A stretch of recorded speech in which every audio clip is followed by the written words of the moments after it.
Bora me acompanhar na finalização dessa key? Essa foi uma das figuras que eu mais demorei para postar por aqui, porque eu sempre acabava fazendo alguns ajustes nela.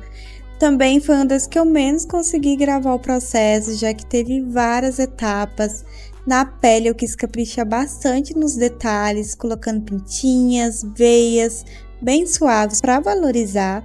A cabeça eu também precisei refazer, e ainda bem, porque ficou muito melhor que antes.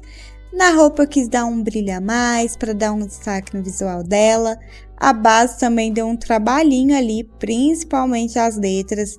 Mas no final valeu muito a pena, porque deu um destaque muito bom para a peça. E agora eu vou deixar vocês com o resultado final.